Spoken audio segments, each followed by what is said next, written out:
Hey everybody, welcome to Drive Thru Review 816. Today we're actually going to look at a book. It's also a board game. This is called Dr. Finn's Book of Solo Strategy and Word Games. And what it is there are 8 different games in this book. You can play them each 8 times. Unless you photocopy some of the sheets, you could play it a bunch more times if you wanted to do that. And it's currently $15 on Amazon. I'll have a link to Dr. Finn's website below. And I will say Dr. Finn also designed a game, one of the first games that I ever made a video about, like 15 years ago almost. Biblios, which is a game I really still enjoy. It's been a little while since I played it, but it's a great game. It's done a few other games as well. And what this is you need a pencil or pen and 4 D6s. And then you can play, these games in different ways. So I'm going to kind of quickly go through all 8 games. There are QR codes in here because the book comes with like rules and then some sheets that you can, draw on or write in. And then there will be QR codes in the book. And then he's got kind of how to play videos, which are usually like 5 to 10 minutes, maybe. I think there's one that's 10 minutes long, about how to play the game as well. But you can also just read the rules here. So I'm going to kind of quickly give you a sense of the games, and then I'll come back and going to give you my general review and thoughts here. To sort of preface though, I will say I wasn't really that excited when I first got this, but then as I kind of got into it more, it became more and more interesting and exciting for me, and I was like, oh no, I'm actually excited to tell people about this and talk about it. It's kind of like, and I just want to preface it now, and I'll talk more in detail later, but it's kind of like a brutal roll and write in a way. So there has a lot of different sort of kinships with various roll and writes, but also, as the title mentions, word games as well. But that's not really doing it justice. But I just want to kind of set some expectations of maybe how to approach this, because I wasn't really sure how to approach it myself.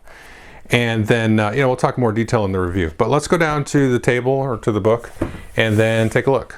Okay, like I said at the beginning, you got the book. You got 4 dice. Any dice will do, D6s, and then a pen or pencil. I found a pencil to be good because sometimes I'm not really thinking. I'll mark something, I'm like, I did not mean to mark that. And then I got an eraser to get rid of it. But a pen will work too.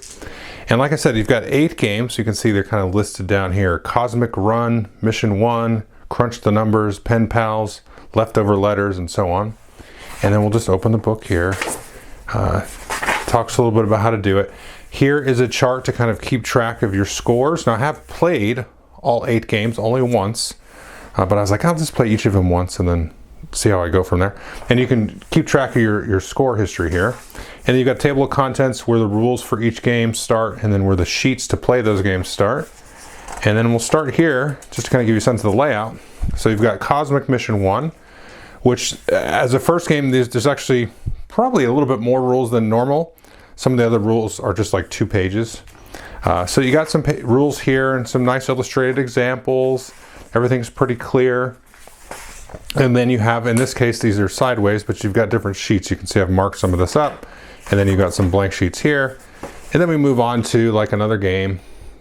This one is called Pen Pals. And then you've got some sheets. You can see I drew some lines here and so on. And then more sheets and so on. And then, like I said at the beginning, there's also a QR code here at the top of each of these sheets here. So you can just scan that with your phone and watch a video. And I did that for a couple, and I thought that the videos were well done and informative. I would say, even though if you do that, it won't necessarily be 100% of the rules. Like sometimes there will be like these special circumstances or, little kind of nuancy types of things, little one-off, corner cases or something like that, let's say, that aren't covered in the video. So if you just feel like watching a video to get a sense and then, use the rules just to kind of verify things that are going on, I think you could play the game just fine from the videos, most of the time. But just to, just be aware, they're not 100% matching what's in the rules. But it is nice to have, because there was 2 games in here for some reason. I think I was more tired than anything, and because I played through a few and then stopped and come back, and then I just started reading them, and I was like, my brain just, sometimes when you're reading rules, your brain shuts off, but I still wanted to play the game. And so I watched the video and I was like, oh, cool, I got this. This is a piece of cake. And then went back and reviewed the rules with an easier mindset. So let's talk about this one first. This is the Cosmic Run Mission 1. This is kind of like a Yahtzee game. I'm just going to do quick overviews of these. So you'll roll dice, try to match different sets. Like these, you have to get dice in a certain order. This is pairs, 3 of a kind, 4 of a kind. And that'll allow you to mark these off. And then the alien will actually take a turn and they will just kind of advance a random one of these, or maybe 2 at a time. And then you have special powers. So when you roll the dice, you have to assign at least one of them to try to basically score or progress on a planet, or to assign it to activate an ability. Once you activate an ability, then you can use it. You can do that 3 times. And then you have leftovers, which will be worth points. And so you do that until basically you've gotten to each of the planets, or the alien has gotten there before you. If the alien gets before you, it's actually like negative points. And if an alien gets to a planet like really soon and you haven't like activated some of these little shields here, then you'll just instantly lose. And this is a fun one. I won't review these too much, just give you a sense. But that's generally I like all of these. So, but that was a fun one. I'm looking forward to playing that again. And now here's Pen Pals. And so we'll skip ahead here. In this one, let's look at the blank one because it's easier to see. If we zoom in here, you can see you're going to roll dice. You use 1 die for even, 1 for odd. In this game, you only need 2 dice. And then you'll be able to choose, basically based on the dice combo that you choose to use, some of these little line segments here, and then enclose various different animals. And you're trying to collect like sets of them. And to start the game, you'll randomly roll for some bucket placements. These are where water buckets will be. So you only score animals within an enclosure with a bucket. And you have to only have 1 bucket in an enclosure. If you have 2 buckets or more, then you just get 1 point for each animal instead of scoring like sets or different sets of animals and things like that. So that's how you want to try to do that. So this is a fun one too. I like this one a lot. And so that's the Pen Pals. Now this is where I was like, I'm not sure about this. This is Word Wrap. And so this is kind of like a word search in a way, but you're using now dice rolling to activate some of these different shapes. And so you'll start off, like in this case, I started off at the 4, and then started rolling off and building these shapes. And then you're going to use the letters that you enclose, and you have to put them down here into this little grouping here. And you can kind of see like some of the letters are worth different amounts of points. Like the X there's worth 7, the N is worth 1. So you drop these down here, and some of these have multipliers and things like that. And then anything that you make that's actually a real word, you'll score. And like I dumped a bunch of letters in here because I was like, I got to put these letters somewhere. So this one was never going to score. So yeah. And so that's how that works. So that's very simply how you do it. And you've always got to kind of grow off and be adjacent to the one you just played. So there's some strategy there. And so yeah, that's that one. What's the name of this one again? Word Wrap. Yeah, this one's called Word Wrap. So we'll jump ahead here to the next one. This is My Perfect City. And this one is kind of like, almost like a tile placement in a way. So, but you're drawing the picture. So you're going to have these different tiles. So once you roll a die, and then you got to pick one of the tiles on there, and then you draw them in here. And then all of these different building types, it's kind of like a little light Euro game in a way. These little, I forget what these are called. I call them headquarters, but these like little flags here will score a different way. The banks, the little monies will score a different way. And then you've got the trees or parks. You want those adjacent to each other. The houses will score differently based on interacting with some of the other ones. Then you have these apartments here. And these you just want to have on the outside. And then you've got powers that you can use, 3 powers to basically flip or rotate or remove actually a section of the tile there that you can draw in. And you can see you score these all different ways. So this one is, I don't know, it's frustrating, but I feel like I haven't like unlocked the secret yet. So I'm excited to play this one for that reason, because I feel like I'm a big dummy, basically, and I need to figure out what the strategy is there. This one is Leftover Letters. Oh, this is a neat one. This one's fun. I like this one. This is the kind of thing I would find myself maybe playing on an airplane or something. So you kind of randomly seed letters in here, and then after a while, you'll start looking at these coordinates, and then these will come to like a point in an intersection, so you have to actually remove a letter from there. And then you have to take all the letters, or some of the letters, and then you'll shuffle them off, you know, horizontally on each row, and then vertically on each column. And then you just use what you can, and then you score again the points associated with the different letters. The real trick of this one is, which is, I want to explore this a little bit more, is if you can use all of the remaining letters, because remember, you go and like hide some of these. But if for some reason I took all of these down and I was able to use everything that was left, I would get then a nice bonus on top of that. And then also there's some double letter score things and like that. So that's kind of a neat thing to try to figure out, okay, the word may not be that interesting, but if I can somehow work it so I can get multiple rows or columns where I'm using everything in there, then you're going to get a cool little bonus on top of that. And you can see, like, for example, a lot of these have a re-roll, so you get like 3 re-rolls, so you can cross those out over the course of the game for some mitigation. This is a fun one. I like this one. The next one we're going to talk about here, the Little Flower Shop Open for Business. This is a neat one. I like this one. This is another one where I feel like I'm a dummy at. So you're going to roll multiple times here. So you're going to roll once to kind of like seed your stock. So let's go to a blank one. So you can see 1, 2, 3, 4, 5, 6. So I'm going to roll some dice, and then I'm going to choose. I think this one you roll 4 and choose 3, and then I'm going to say, oh, okay, I collected, you know, one of each of those things, and then I'm going to roll here 2 dice to adjust these 2 markets, and so then the price is going to change. And so you can see how these markets are going to change in the future. So maybe I start to save these because I know, like in round, you know, later on, then this might go up if I roll that. But you're kind of playing with fire a little bit there. The cool part about this is, so the round works like this: you roll to collect some goods. You just get the goods for free. You roll to make the market adjustment every round, and then you have to sell all of one type.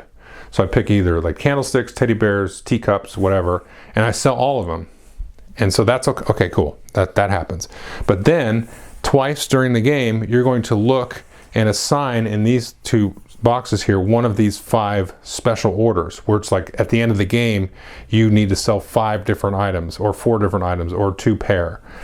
And so you make that choice early in the game, and so you're trying to sort of balance your setup to sell like a good payout versus some of these end games, which are a decent payout as well. So this is a cool one. This is a fun one, and it feels a little bit random to me, but you know, again, I've only played each of these once. This one is Spell It Out, and this is another word one. This one I like quite a bit. It's like almost like you're constructing your own crossword puzzle, which is just a really neat concept. And so here you're going to roll some dice, and you have to choose letters from each of those rows. So I roll a 2 and a 5. I've got to pick a letter from a 2 and a letter from the 5, and then put it somewhere. And I've got to fill these in so that they score, you know, complete words. And there's multipliers and stuff like that. And so, yeah, so you just basically fill this in, not because of any like clues in the newspaper, but just because of how this, you know, kind of shakes out, and you're trying to figure out how to position letters so they can be used in multiple words. And so that, I just find that really, really fun and interesting. So that's that one. And then we're going to go to one more. This one is Crunch the Numbers, very similar to the last one. And we'll just look here, and this is the sheet here. Let's look at a blank one here. So you're going to roll dice. You're going to roll 3 dice, basically 1 for each box, and these have different scorings on them. So for example, let's just zoom in a little bit on this. So this row or column here, everything has to be less than or equal to 12. Everything in there. Everything in this column has to be even. This one has to be all different, all the same. All different, all even. Greater than or equal to 15, all the same. And so on. So there's different combos of that in these different boxes. So once you fill out a row or a column, you'll circle the points there if you match the scoring, you know, rule. And then some of these will also have an unlocked special ability, like flip the dice or re-roll a dice or something. And then you just keep going until you have filled up all 3 boxes, and I can't remember how many rounds it takes. And so that's it. That's all that is. But it is pretty cool and pretty fun. And that is, I believe, yes, the last game in the book. And like I said, I generally like all of these, but let's just give some general thoughts here back at my talking head. Okay, so that is Dr. Finn's Book of Solo Strategy and Word Games. Now, I normally would do my pillars of review. I still will. Obviously, player count, it's a solo game. There are rules for multiplayer games. I glanced through them, but I mean, you could obviously tear off sheets and hand them to people or photocopy them. Playtime, does it give you playtime? It does not. I would say a single game, once you kind of learn it, is going to take you like 10 minutes. Especially once you've played it once. Then the next time you play, it's going to be really quick. Although, and this will get us into my final pillar, which is like, what is this game like? And I kind of alluded to this, or directly alluded to this, at the beginning of the video, and it's kind of like a roll and write. I mentioned like a brutal roll and write. So the thing with this is that I felt in myself a tendency as I started to play this, like to kind of not dismiss it, but kind of play it in a casual sense. I was like, rolling dice, da-da-da. So, and I think that works, and it's still pretty fun. But then I think with every single game in here, I was like, wait a minute. Hold on. You got to think about what you're doing here, because it's kind of interesting how some of those decisions make. We're like, okay, if I make this choice, then that's going to lock me in or lock me out of something in a later turn, depending on how the dice sort of shake out as well. So to me, that is sort of ties into the whole playtime thing, because I found myself later on, especially with the ones that I like really kind of spoke to me initially, I was like, okay, no, I'm really going to think about this. So some of the games, I didn't have a stopwatch, but the 10 minutes, or maybe it was 20 minutes for a game, like it felt like I was stretching it out. And it wasn't like, oh, this is taking forever. It was like, no, I want to think. I really want to think about what words can go in here, or what shapes how spatially things are going to work out. So your playtime may increase. And I don't think you're going to spend like an hour on a game, because there's a randomness to this. So you're just kind of, sometimes you're like, yeah, I got no better option. So it's easy to make a call. But yeah, and that's where the interesting part of the game is that decision space. It feels like, because when you play a roll and write, and there's so many of them now, but a lot of times it's just like, crossing off a track, and like you work down this track, you unlock an ability. But a lot of times it doesn't feel like the game really does anything back to you. You know what I mean? Like it doesn't slap you around a little bit. Like in some of these, it just feels like the game's like, yeah, try to win this. And the one thing that's cool is on the scoring thing in the very front, which I should have pointed out, but you keep track of your 8 scores here for each of the games, and it gives you sort of a tally. So you're like, oh, you're trying to beat a high score, but there are like levels to that. And on most of the games, I didn't even get into the first level. Now, you can tease me all you want, especially if you're in my game group. I already know you will if you watch this video, but some of them I was able to get into that first level, and and they have like little titles for them. And then on 2 of them, I was like really close. I was like 1 or 2 points away from getting to that 3rd level. And then there's like a 4th level, which is like you're the master at this game. Also, there's a little bit of luck here too. But so that's neat. It gives you kind of a goal to shoot for. It's not just like beat your high score, which annoys the heck out of me. This gives you like kind of a gauge on your skill. Like, okay, you're not very good at this, or you're getting better. You can kind of see like, oh, I hit these gate markers, these thresholds. So that's really neat. And there's something about this where there's more than like meets the eye here. Like the first one, the Yahtzee one, where it's pretty cool because it's like solo Yahtzee, because you're trying to build these like pairs and sets. And then there's a timer on the other side with the aliens that are encroaching on the planet. And that's a fun, cool experience. And then like the whole like Agricola thing where you're trying to pen in the different animals in different shapes. That's also just a really cool thing. And the word ones, for some reason, like were not the ones that initially I was excited about, but I think I kind of like those better because it's like, because they're words, there's like an extra set of rules, language rules and such, that's in play. it's like injecting that other gameplay element on top of just, you know, the spatial bit and the dice rolling bit and the reroll bits and all that. So that's where it's really cool. Like the one where you construct basically a crossword puzzle from this random generation thing. I think somehow that's my favorite one, because that one is very like it's like a razor blade, because you're like, you know, you've got like a few letters to choose from, and then you're like, if I put this here, how do words work, you know? And it's like, okay, is this a good second letter, you know, or is this a good first letter, or is it a good middle letter, or if it's a vowel, you're like, where do I put a vowel, you know? Because, and then you're looking at multiple rows and columns and stuff like that. So that's just really neat.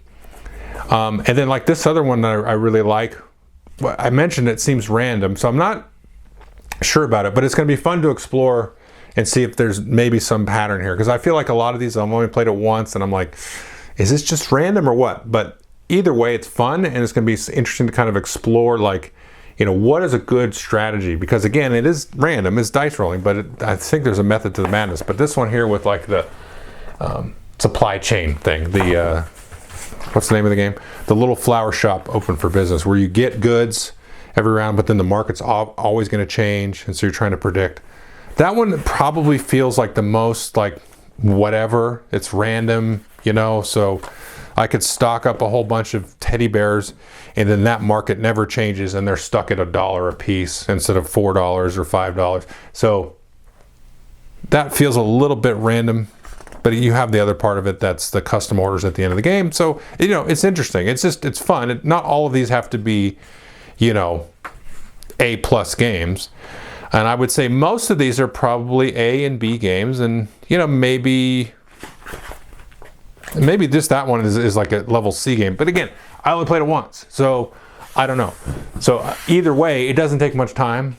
This is great, like on an airplane. I see that question asked like all the time. Is like, you know, hey, what's a good game I can play on a little airplane tray? This is perfect. This is also, I think, really perfect for like giving to kids that like little puzzles and stuff like that. I don't know what the age would be.